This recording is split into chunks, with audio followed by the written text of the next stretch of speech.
नमस्कार विद्यार्थियों और मेरे प्यारे प्यारे दोस्तों।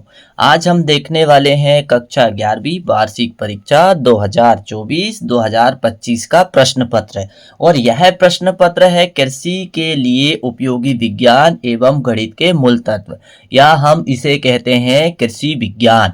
और आज के इस प्रश्न पत्र में हम पूरी जानकारी लेने वाले हैं कि किस तरह के प्रश्न आते हैं, उनको किस तरह से सॉल्व किया जाए ताकि आपका पेपर बहुत अच्छे से जाए और अच्छे से अच्छे नंबर मिले। तो यदि आप जो है ये वीडियो को ज़रूर देखिए, ये आपके लिए बहुत लाभदायक होने वाला है। तो नमस्कार दोस्तों, मैं सचिन राय और आपके अपने YouTube channel PAT with Sachin में स्वागत है। और ये जो चैनल है कृषि से संबंधित सारे विषय की तैयारी करवाने वाला है, तो आप इस चैनल में जुड़ जाइए। और यदि आप मेरा वीडियो पहली बार देख रहे हैं तो सीधा आप जो है लाइक कर दीजिए और मेरे चैनल को सब्सक्राइब कर दीजिए, क्योंकि इस प्लेटफॉर्म पर आपको कृषि से संबंधित बहुत सारी जानकारी अपडेट मिलते रहेगी, क्योंकि मैं लगातार इसमें नए नए जानकारी डालते रहता हूं। तो और आज का इस वीडियो में हम समझने वाले हैं कक्षा 11वीं का प्रश्न पत्र कृषि विज्ञान का, जो हमें अभी जो है 10 तारीख को पेपर है। तो चलिए स्टार्ट करने वाले हैं हम आज की क्लास। और आज की क्लास का बहुविकल्पीय प्रश्न में पहला प्रश्न क्या है कि किसी मशीन की यांत्रिक लाभ का सूत्र क्या होता है। किसी मशीन के यांत्रिक लाभ का सूत्र होता है W/P होता है। पृथ्वी के केंद्र पर G का मान कितना होता है, 0 होता है। और G कितने होते हैं, 2 होते हैं, कैपिटल G और स्मॉल g। फिर क्या दिया हुआ है, G और स्मॉल g और कैपिटल G में सही संबंध क्या होगा, तो G बराबर G/m/r का स्क्वायर, ये इसका क्या है, सही संबंध है। ठोसों में ऊष्मा संचरण विधि है चालन द्वारा, और ऊष्मा का एसआई मात्रा क्या होता है, कैलोरी होता है। ऊष्मा का एसआई मात्रा क्या होता है, कैलोरी होता है। पानी की विशिष्ट ऊष्मा कितनी होती है, 1 होती है। तो ये हमारे 6 प्रश्न बहुविकल्पीय थे। अब हम देखने वाले हैं रिक्त स्थान। धुआं खाली स्थान कोलाइड तंत्र का उदाहरण है। धुआं ठोस गैस में ठोस कोलाइड का उदाहरण है। निलंबन विलय में विलय कणों का व्यास 10⁻⁻5 से 10⁻⁷ सेंटीमीटर होता है। यूरिया में खालिस्तान प्रतिशत नाइट्रोजन होती है। यूरिया में 46% नाइट्रोजन होती है। खालिस्तान को सिंधरी उर्वरक भी कहते हैं। कैल्शियम नाइट्रेट को सिंधरी उर्वरक भी कहते हैं। ऐसे तो उर्वरक बहुत सारी होती हैं। 8 का परम मित्र अंक 2 होता है। वैदिक गणित के जनक भारतीय कृष्ण तीर्थ जी है। और ये जो प्रश्न है वैदिक गणित के जनक के बारे में कई बार ये प्रश्न आता है और पेपर वाले का बहुत पसंद वाला ये प्रश्न है। काफी बार इसको वो बार बार दोहराता है और पूछता है। फिर इसके बाद में देखते हैं सत्य असत्य। सत्य असत्य में अंतर लिखिए, बताइए सत्य है कि असत्य है। कीबोर्ड एक निवेश इकाई है। निवेश यानी इनपुट डिवाइस के बारे में पूछ रहे हैं, तो बिल्कुल जी हाँ, कीबोर्ड एक इनपुट डिवाइस है जो कंप्यूटर को सूचना देती है। A+ कोष्टक के अंदर n-1 कोष्टक बंद इंटू D समांतर श्रेणी के n व पद का सूत्र है, ये बिल्कुल सही है। स्वपरागण कीटों द्वारा होता है, गलत। पर परागण कीटों के द्वारा होता है। HCl एक प्रबल क्षार है, बिल्कुल सही। हाइड्रोक्लोरिक एक प्रबल क्षार है। मिथाइल ऑरेंज एक आंतरिक सूचक है, ये भी बहुत सही है। यानी हम देखें यदि सत्य सत्य में, तो ये का सत्य है, बाकी सभी क्या है, सत्य है। फिर इसके बाद में देखते हैं प्रश्न क्रमांक 4। और प्रश्न क्रमांक 4 में क्या दिया है, सही जोड़ी बनाकर लिखिए। सही जोड़ी बनाकर लिखिए, तो हम देखते हैं पहली सही जोड़ी क्या है, निवेश युक्ति यानी इनपुट डिवाइस। इनपुट डिवाइस यहाँ पर क्या दिया है, माउस। फिर इसके बाद में निर्गत युक्ति यानी आउटपुट डिवाइस, जो आंसर देती है वो क्या है, प्रिंटर। फिर इसके बाद में क्या पूछा है, जड़। जड़ किसका उदाहरण, जड़ मूलांकुर से विकसित होती है। फिर दिया तना। तना कहाँ से निकलता है, परांकुर से निकलता है। और बरगद में कैसी जड़ें पाई जाती, स्तंभ मूल। स्तंभ मूल का मतलब क्या होता है, जो ऊपर तना में जो है बहुत सारी जड़ें जो है बाल के रूप में नीचे लटकती है, और कुछ समय बाद जब पौधा ये बड़ा हो जाता है तो ये जड़ें भी क्या करती है, पौधे को सहारा देने के लिए निकलती है। अब हम देखने वाले हैं एक शब्द में उत्तर। एक शब्द में उत्तर में पहला क्या दिया, देखो, एक शब्द या एक वाक्य में उत्तर। न्यूट्रॉन के खोजकर्ता का नाम लिखिए, तो जेम्स चैडविक है। इन्होंने 1932 में न्यूट्रॉन की खोज की थी। डीएपी का पूरा नाम क्या है? डाई अमोनियम फास्फेट, और इसमें जो है फास्फोरस की मात्रा 46 होती है और नाइट्रोजन की मात्रा 18 होती है। NaOH का तुल्यांकी भार 40 होता है। शरीर की संरचनात्मक एवं क्रियात्मक इकाई कोशिका को कहा जाता है। टिड्डे के संघ का नाम लिखिए, तो टिड्डा जो है आर्थ्रोपोडा संघ का है, और जितने भी कीट आते हैं ज्यादातर इसी संघ में आते हैं। तो ये हमने अभी जो है 5 प्रश्न पढ़े और 5 प्रश्न वो बहुत अच्छे से समझे। हो सकता है यहां से ही प्रश्न आ जाए, लगभग 3-4 प्रश्न आपको देखने को मिल सकते हैं। इसके बाद जो आगे के जो क्वेश्चन आंसर है वो भी हम बहुत अच्छे से देखने वाले हैं। और यदि आप मेरे चैनल में नए हो और वीडियो पहली बार देख रहे हैं तो प्लीज़ आप सब्सक्राइब कर दीजिए। आपके सब्सक्राइब से मुझे एनर्जी मिलती है और मैं नए नए अपडेट आपके लिए लेके आते रहूँगा। और यदि आपको वीडियो पसंद आता है तो लाइक कर दीजिए, और लगता है कि इस वीडियो में आपके काम का कोई कंटेंट है जो अच्छा है या समझाने का तरीका अच्छा है, तो आप मुझे एक कमेंट्स ज़रूर कर दीजिए। तो चलिए अब हम प्रश्न उत्तर की ओर बढ़ते हैं। प्रश्न क्या दिया है? मात्रकों की कोई 2 विशेषताएं लिखिए। प्रश्न क्रमांक 6वां। तो मात्रक तो आप बहुत अच्छे से समझते हैं, अध्याय 1 का ही ये प्रश्न है। और देखिए, आप मात्रक बहुत समझदारी से लिखिए और बहुत अच्छे से लिखिए, क्योंकि 2 नंबर का सवाल है। पहले तो मात्रक कैसे होते हैं? सुपरिभाषित होते हैं। दूसरा क्या? मात्रक उचित आकार के हो। मात्रक समय व स्थान के साथ परिवर्तन न हो। मात्रक सर्वमान्य हो। ये 4 विशेषता आप याद रख लीजिए। यदि 3 नंबर का या 4 नंबर का प्रश्न भी आता है तो आंसर आपको यही लिखना है। अथवा में क्या दिया है?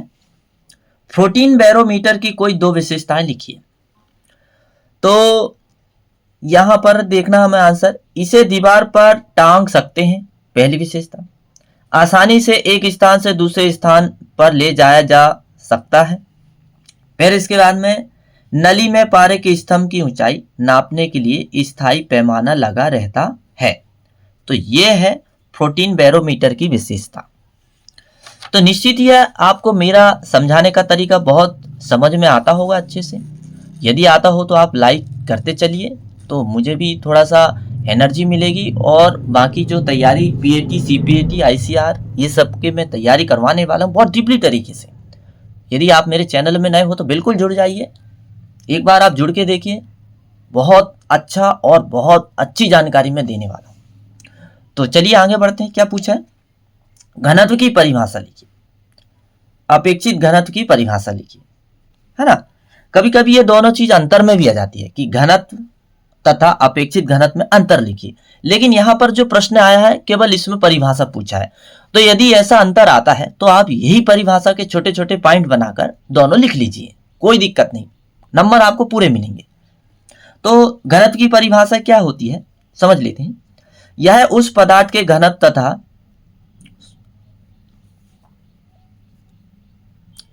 घनत्व की परिभाषा ये दी हुई है, किसी पदार्थ के एकांक आयतन के द्रव्यमान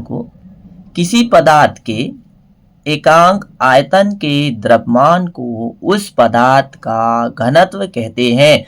किसी पदार्थ के एकांक, मेरे साथ बोलिए, किसी पदार्थ के एकांक आयतन के द्रव्यमान को उस पदार्थ का घनत्व कहते हैं। किसी पदार्थ के एकांक आयतन के द्रव्यमान को उस पदार्थ का घनत्व कहते हैं। अथवा में क्या दिया? अपेक्षित घनत्व। अपेक्षित घनत्व में क्या लिखना है? यह उस पदार्थ के घनत्व तथा 4 डिग्री सेल्सियस ताप वाले पानी के घनत्व का अनुपात होता है। यह उस पदार्थ के घनत्व तथा 4 डिग्री सेल्सियस ताप वाले पानी के घनत्व का अनुपात होता है। ये अपेक्षित घनत्व में आप लिख दीजिए। अब इसके बाद अगला प्रश्न है 8वां, और 8वां में क्या पूछा था? घर्षण। और घर्षण आप सभी जानते हैं, 2 सतह के बीच में लगने वाला एक बल होता है जिसे हम घर्षण कहते हैं। और ये घर्षण को आप भली भांति समझ पाते हैं, और नहीं भी समझ पाते हैं तो मैं आपको यहाँ पर बिल्कुल घर्षण क्लियर करवाने वाला हूँ। तो चलिए जुड़ जाइए मेरे साथ, समझते हैं हम घर्षण क्या होता है। देखिए, घर्षण से कोई दो लाभ लिखिए। तो अभी हमें इससे केवल लाभ पूछा है तो हम लाभ देखेंगे। यदि आपको घर्षण की परिभाषा चाहिए तो आप मुझे कमेंट्स करिएगा, मैं उसे भी बहुत अच्छे से समझा दूंगा। तो अब आंसर यहां पर देखिए, आंसर आपको यहां ऊपर मिलेगा। क्या पेपर में ही हमने सारे आंसर को मेंशन किए हैं, तो हमने जो है खाली स्थान का पूर्ण ध्यान रखते हुए ही उत्तर दिए हैं, ताकि भाई पेपर में ही प्रश्नों के सामने ही उत्तर हो जाए तो आपको भी याद करने में थोड़ी आसानी होगी। तो घर्षण से लाभ, घर्षण से क्या होता है? घर्षण के कारण ही हम भोजन चबा पाते हैं। दूसरा, घर्षण के कारण ब्रेक लगाकर वाहनों को रोक पाते हैं। घर्षण से हम आग उत्पन्न करते हैं, जैसे माचिस का खोखा और माचिस को तीली को ऐसा घिसते हैं, तब ये सब घर्षण के ही फायदे हैं। घर्षण कारण हम जमीन पर चल पाते हैं।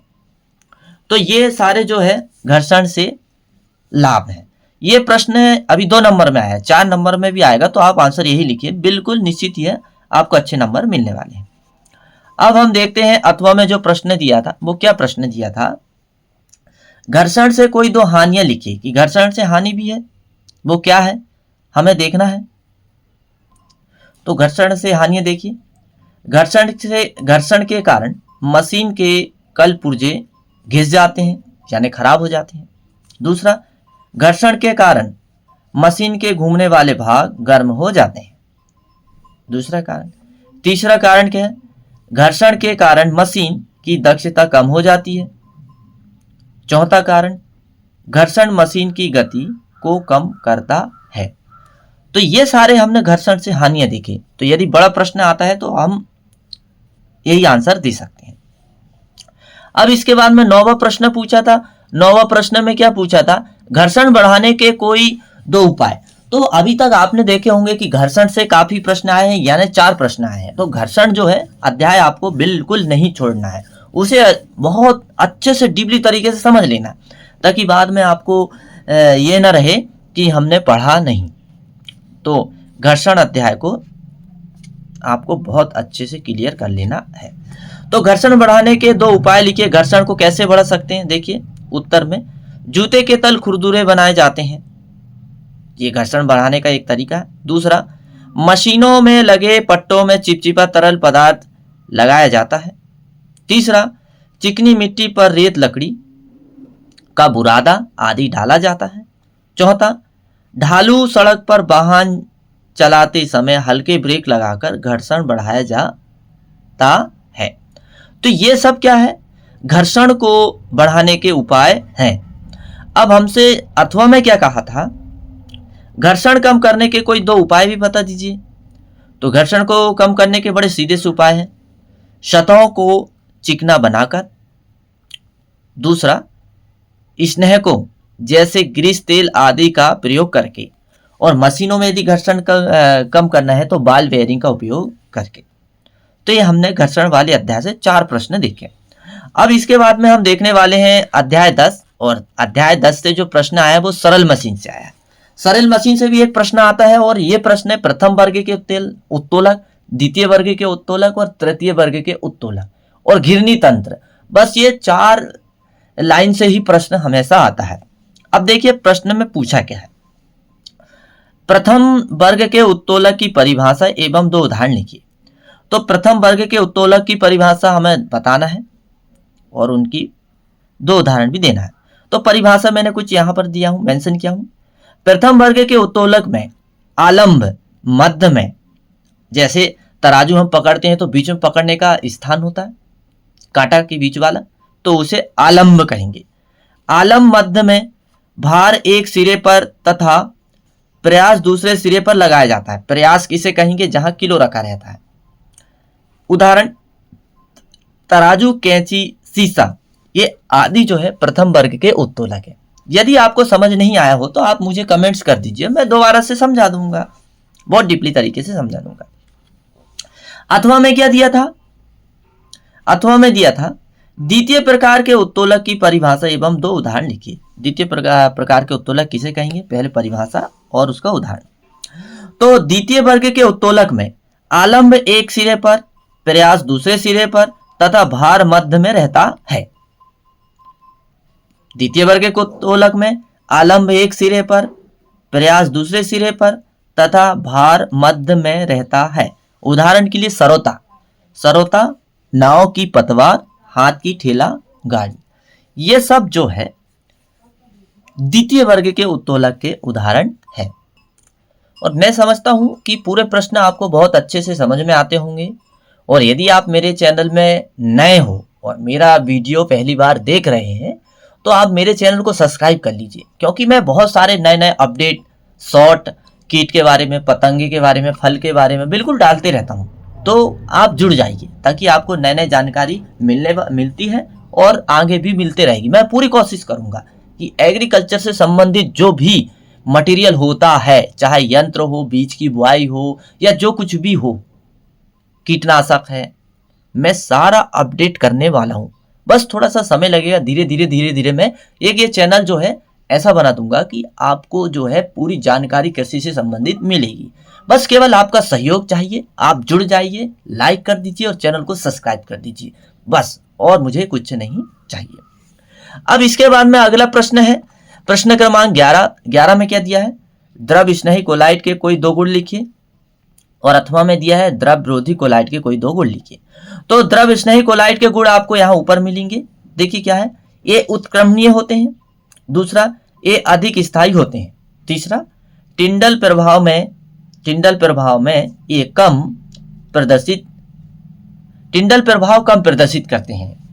द्रव स्नेही कोलाइट टिंडल प्रभाव कम प्रदर्शित करते हैं। चौथा, कणों की प्रकृति इनके बड़े बड़े अणुओं के टूटने से बनती है। तो ये प्रश्न आपको जो है 3 नंबर या 4 नंबर में आएगा, तब भी आप केवल इतना ही याद कर लीजिए और ज्यादा याद करने की जरूरत नहीं। द्रव विरोधी में क्या दिया है, प्रकृति इनकी कैसी होती है द्रव विरोधी की, ये अनुत्क्रमणीय होते हैं, ये उत्क्रमणीय होते हैं, तो ये अनुत्क्रमणीय होते हैं। श्यानता, परिक्षेपण माध्यम यानी जल से सदैव उच्च होते हैं। फिर तीसरा क्या दिया है, कणों की प्रकृति कैसी होती है, इनके कण छोटे छोटे अणुओं के परस्पर संगुणन से बनते हैं। कभी कभी क्या रहता है, ये पूछ लेता है द्रव विरोधी एवं द्रव स्नेही कोलाइड में अंतर लिखिए। यहां तो केवल गुण पूछा है, तो अंतर की जब बात आती है तो कुछ नहीं करना, आपको अंतर में भी यही लिखना है। आप एक साइड द्रव विरोधी लिख लीजिए, एक साइड द्रव स्नेही लिख लीजिए, और एक ये पॉइंट जो है मैंने अंतर को देखते हुए ही मेंशन यहाँ पर किया हूं, ताकि भाई आपको यदि अंतर पूछ ले तो आप अलग से पॉइंट ऐड करने की जरूरत नहीं है, ना ही याद करने की। केवल अंतर में भी यही पॉइंट काम आ जाएंगे आपको, और गुण में भी यही काम आ जाएंगे। तो आप इनको अंतर में भी उपयोग कर सकते हैं, गुण में भी उपयोग कर सकते हैं। तो अब अगला प्रश्न है 12वां, और 12वां में क्या पूछा था कि संघ आर्थ्रोपोडा के कोई 2 लक्षण लिखिए। तो संघ आर्थ्रोपोडा के लक्षण आपको यहां देखने को मिलेंगे। संघ आर्थ्रोपोडा में क्या होता है, शरीर 3 भागों में बटा रहता है, सिर, वक्ष, उदर में। मतलब ये एक लक्षण, ये आर्थ्रोपोडा एक गण है जिसमें जो कीट आते हैं उनके ज्यादातर कीट इसी संघ में आते हैं, तो उनके लक्षण हमें बताना है। तो इनका शरीर 3 भागों में बटा रहता है। पहला भाग क्या रहता है, सिर, दूसरा भाग वक्ष, तीसरा भाग उदर रहता है। फिर दूसरा क्या दिया, जंतुओं के शरीर पर काइटिन पदार्थ का वही कंकाल होता है जो रक्षक कवच का कार्य करता है। इन जंतुओं की आंखें संयुक्त होती है। तो ये समान से लक्षण है। तो आज का ये मेरा वीडियो कैसा लगा आप बताइएगा, और यदि आपको पसंद आया तो आप लाइक कर दीजिएगा, और आप यदि चैनल में नए हो तो आप सब्सक्राइब कर लीजिएगा, और मेरा वीडियो को आप अपने दोस्तों को शेयर कर दीजिए ताकि उनको भी बहुत अच्छी जानकारी मिल सके। बाकी के जो प्रश्न बचे हैं 12 से 20 तक, वो हम अगले वीडियो में कवर करने वाले हैं, इसी का सेकंड पार्ट पर। तो निश्चित ही है, उस वीडियो की लिंक मैं इसी वीडियो में देने वाला हूं, तो आप बिल्कुल जुड़ जाइए और तैयारी पे लग जाइए, क्योंकि 10 तारीख का पेपर आपका बहुत अच्छा जाना चाहिए। तो मेरा वीडियो देखने के लिए आपको बहुत बहुत धन्यवाद।